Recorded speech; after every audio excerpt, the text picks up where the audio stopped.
Helen Keller birthplace. Hi there, is this Sue I'm talking to? Yes, it is.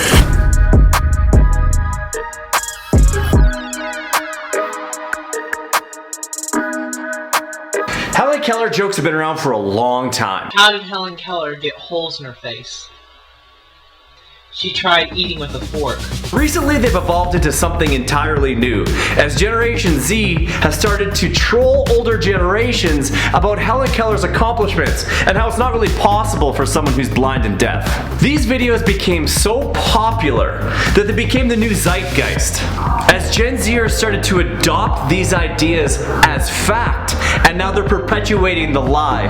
And this has resulted in adoption into mainstream conspiracy theory territory. As a result, hashtags like Helen Keller is fake have garnered over 15 million views on TikTok. And I want to know how the people who dedicated their lives to Helen Keller feel about this trend by getting them to react to some of the harshest TikToks and jokes that are going around right now. Sue Pilkilton and Lynn have worked for over 20 years at Helen Keller's birthplace, doing all of the research and entrenching themselves in her life. But I refuse to believe Helen Keller was real.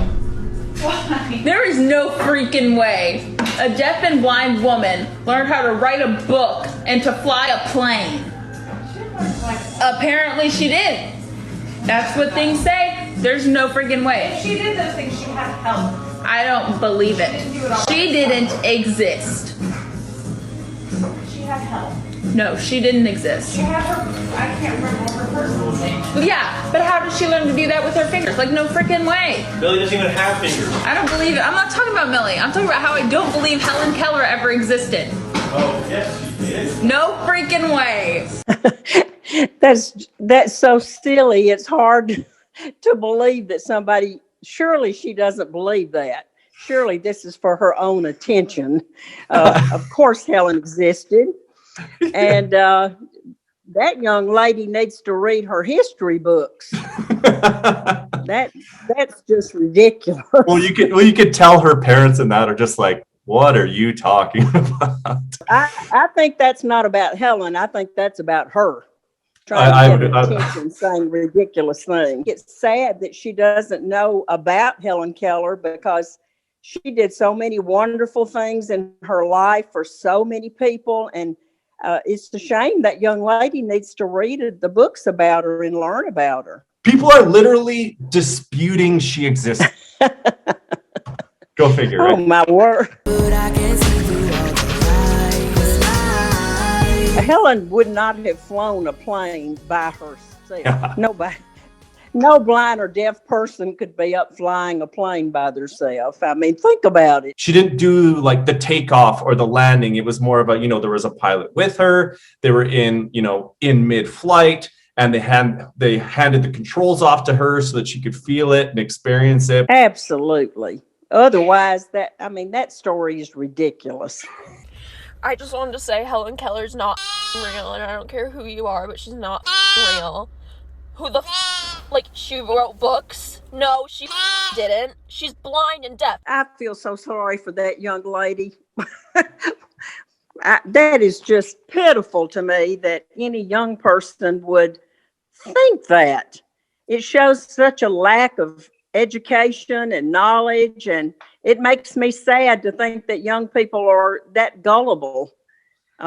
Please go to the library, read some books, study a little bit about famous people. Go to her birthplace and come talk to you. Go actually see some of this stuff for yourself.